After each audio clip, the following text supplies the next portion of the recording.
Incroyable massacre du centre commercial de Westgate à Nairobi. Que sait-on de plus aujourd'hui sur cette tragédie? On en parle avec notre invité.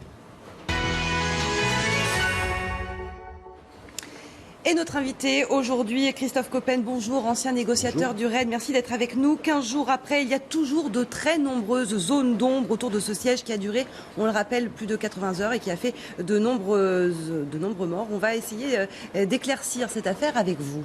Et oui, il y a de nouvelles images, des caméras de vidéosurveillance qui nous sont parvenues hier. On va les regarder avec vous, ces images, si vous le voulez bien. On y voit des shebabs. Ils sont 3, peut-être 4. Ils ont l'air plutôt calmes. En tout cas, ils ne se cachent pas. Ils déambulent au niveau des caisses, des rayons. Là, on est dans la réserve du centre commercial. Visiblement, en tout cas, ils n'ont pas l'air du tout paniqués. Qu'est-ce que ça signifie pour vous, ces images ? Eh bien, il faut voir que là, ces images ont été prises quasiment au pic, en fait, de la résistance de ces individus. C'est-à-dire que après l'assaut, les forces de l'ordre, donc, on met un certain temps à s'organiser. Mais là, 4 heures après, normalement, ça doit être la pleine période, en fait, de combat ou de résistance. Or là, on voit des individus qui sont calmes, qui sont dans la réserve, qui déambulent quasiment. Pour partie, certains posent leurs armes sur des murets, etc. Ça veut dire qu'ils ne sont absolument pas sous tension.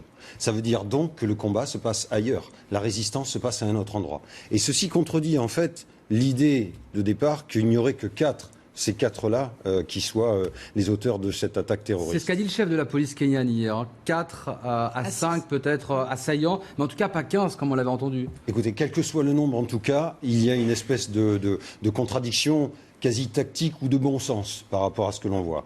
On ne peut pas imaginer que ces individus-là déambulent au pic de l'intervention, au pic de leur action, avec comme ça cette tranquillité, sans avoir l'idée que d'autres derrière sont en train de tenir les accès, parce qu'au fond c'est ça. Il faut interdire aux forces de l'ordre de monter dans les étages.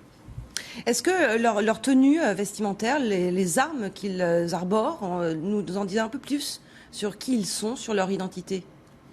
Ça donne l'impression vraiment d'une organisation ou d'une préparation qui a été très bien menée, tout simplement parce qu'il n'y a pas un suréquipement également. Ils ont le strict minimum sur eux, des chargeurs, leurs fusils automatiques. Pour certains, lorsqu'on les voit à l'intérieur des rayons du centre commercial Nakumatt, eh bien, ils sont avec un petit sac à dos. Donc ça veut dire que des choses ont été prépositionnées et ils s'apprêtent donc à tenir un siège long avec donc des choses préparées.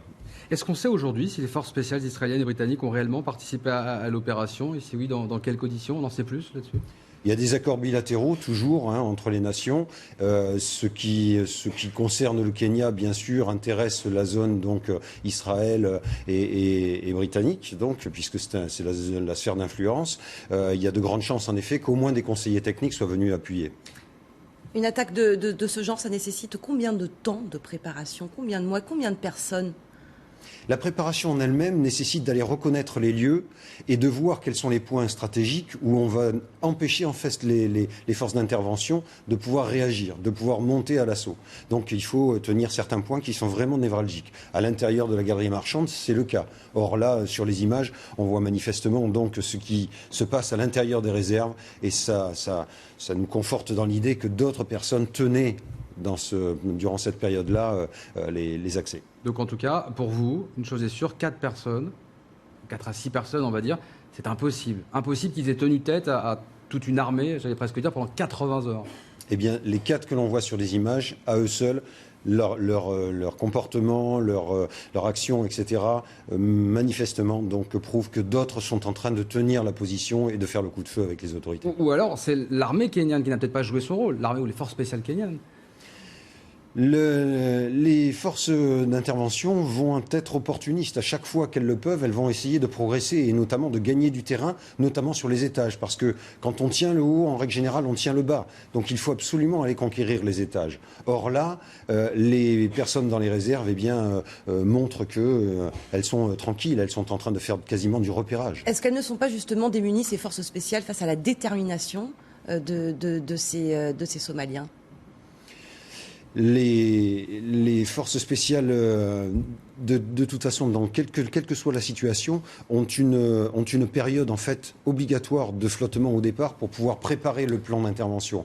C'est une action qui doit être minutieuse, passer par plusieurs points d'accès, etc., et être concomitante. Donc il y a un certain temps que l'on peut penser être un temps de flottement, mais c'est un temps nécessaire en fait à la préparation, à l'élaboration de l'opération.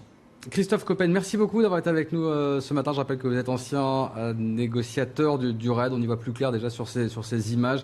On a bien compris que selon vous, ça vous paraît en tout cas peu probable que ces assaillants étaient au nombre de 4.